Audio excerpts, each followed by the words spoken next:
Hello les amis, bienvenue sur ma chaîne où je raconte des histoires de meurtres et mystères.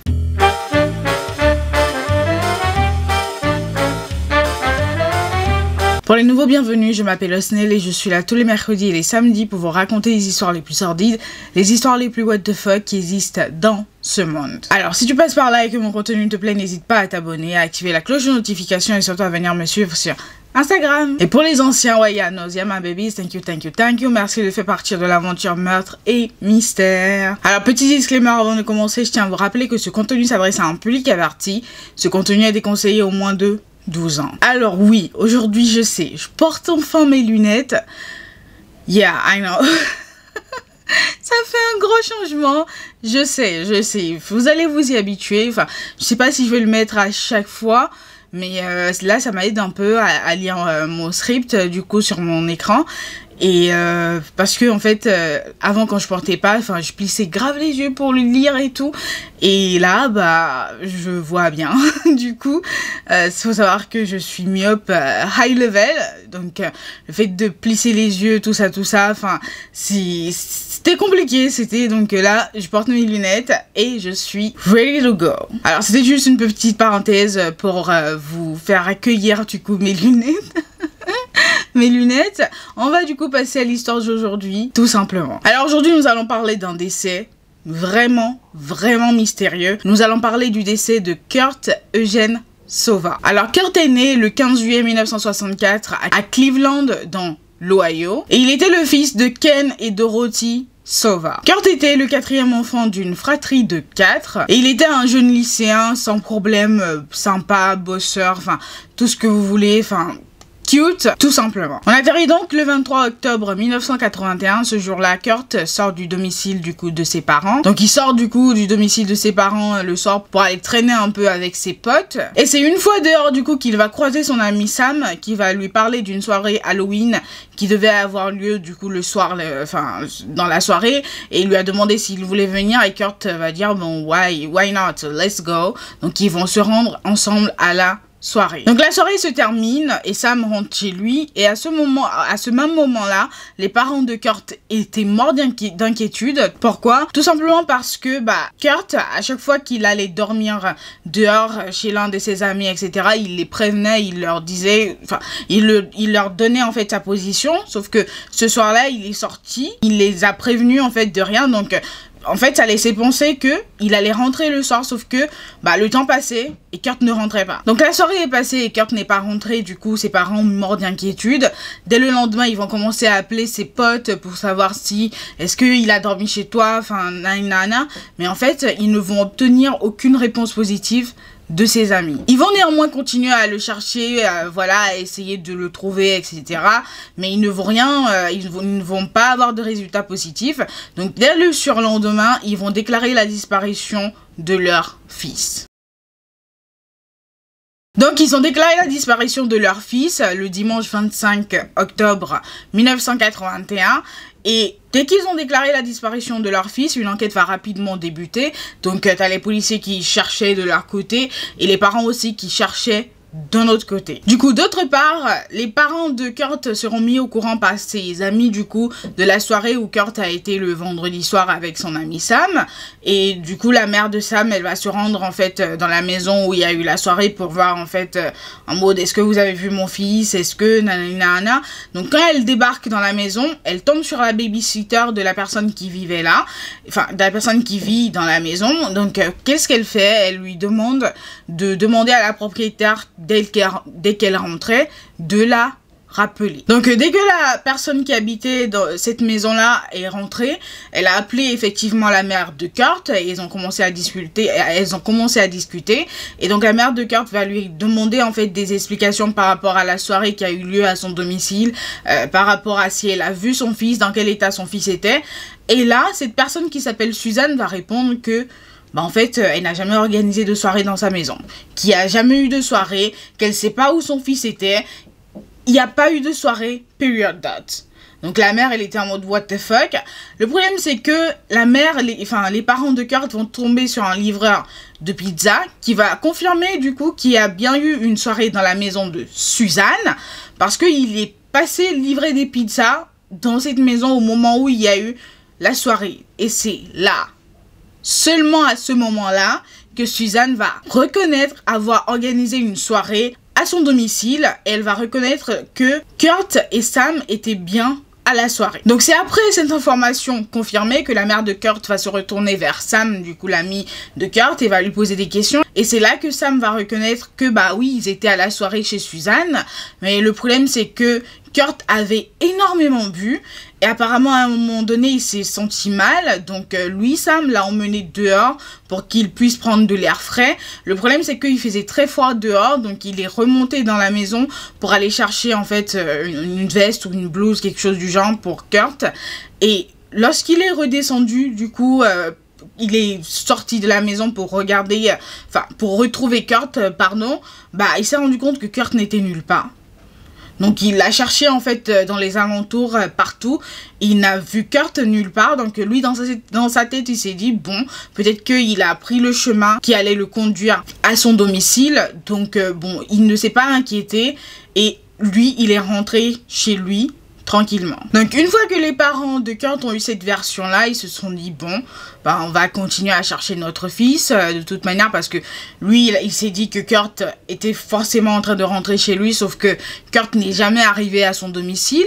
Donc ils ont continué à chercher leur fils jusqu'au mercredi 28 octobre 1981 où le cadavre de Kurt sera retrouvé dans un ravin qui se situait derrière un entrepôt, et non loin de son cadavre sera retrouvée sa chaussure gauche et la droite ne sera jamais retrouvée.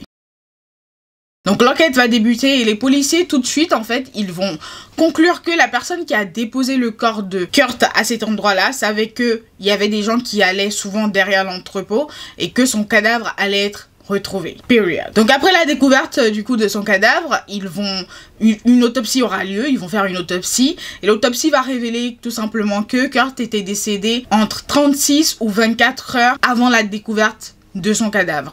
Ce qui explique qu'il a été vivant entre 2 ou 3 jours après la soirée d'Halloween auquel il a participé. Donc qu'est-ce qu'il a fait pendant ces 2-3 jours où il était, enfin personne ne sait rien.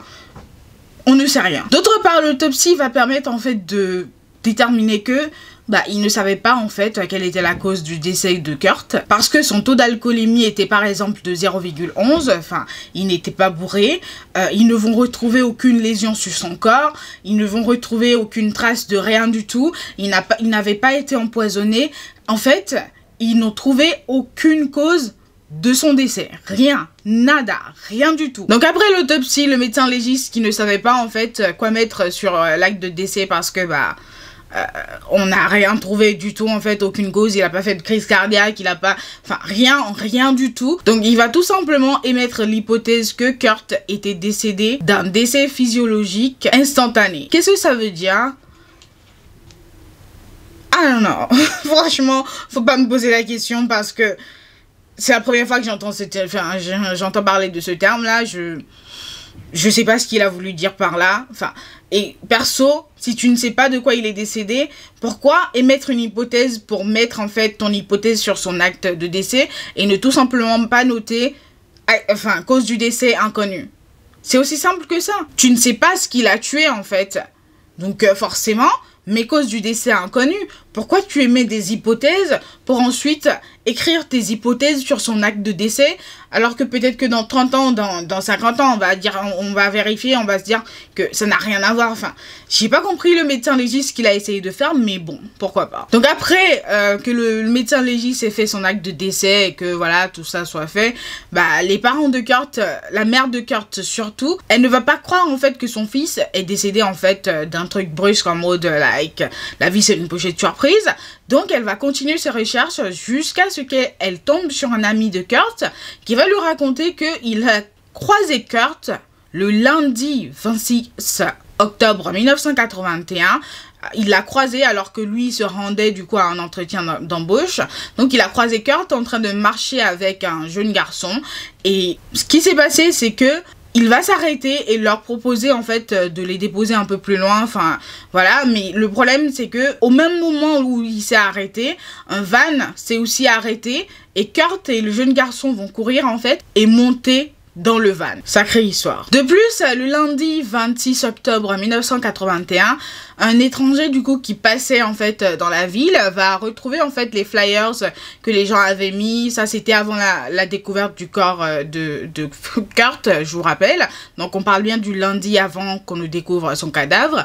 Il a vu en fait les flyers que les gens avaient fait pour dire que Kurt a disparu, si vous le retrouvez, nanana.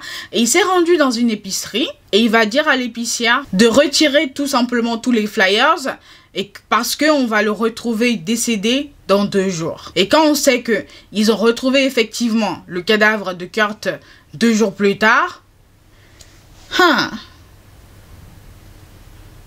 bon? Like, how do you know?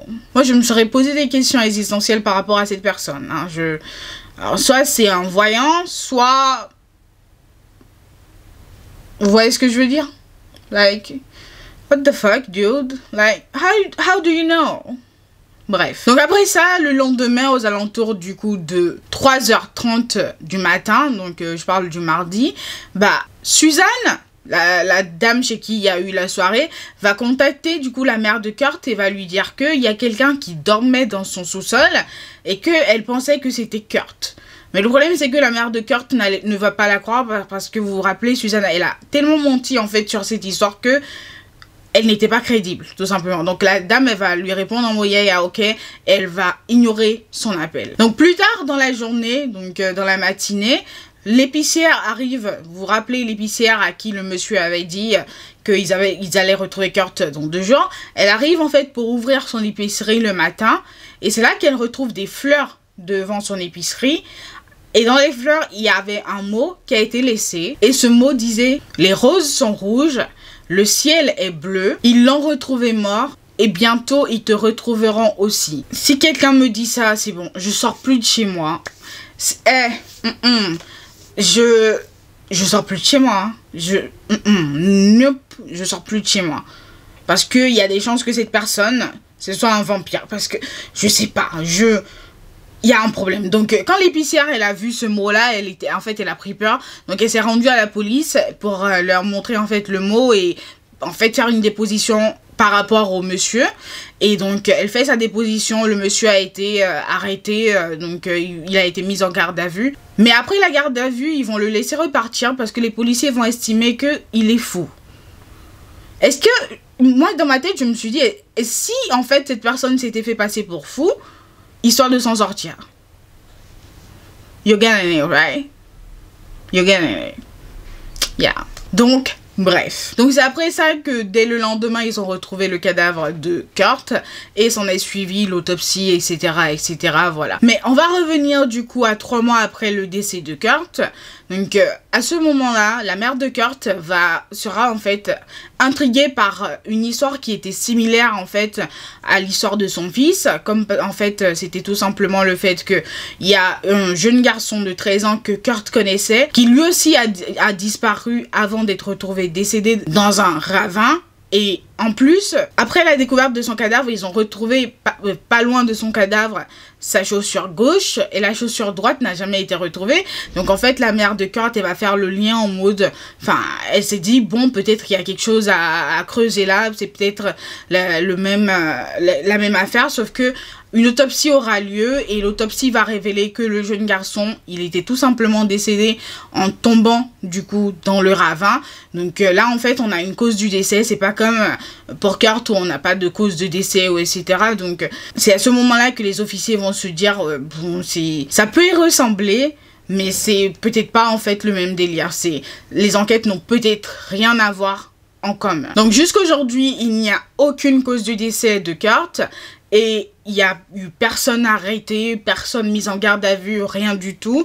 Et c'est pareil jusqu'aujourd'hui. Mais les enquêteurs, ils ont la conviction que des gens à la soirée de Suzanne savent ce qui est arrivé à Kurt. Et qu'il y a eu au moins 2 personnes qui ont déplacé son cadavre et qui l'ont posé dans le ravin. Et notre histoire s'arrête là parce que il n'y a tout simplement plus des détails à vous donner. J'espère que cette histoire vous aura plu, j'espère bien. Franchement, cette affaire je sais pas.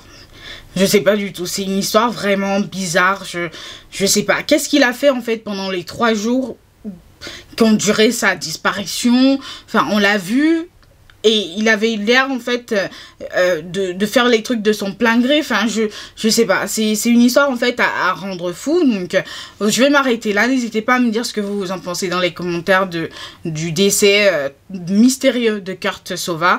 On se retrouve une prochaine fois pour une nouvelle vidéo. En attendant, je vous souhaite une bonne journée, portez-vous bien et faites de bons choix. Bye guys.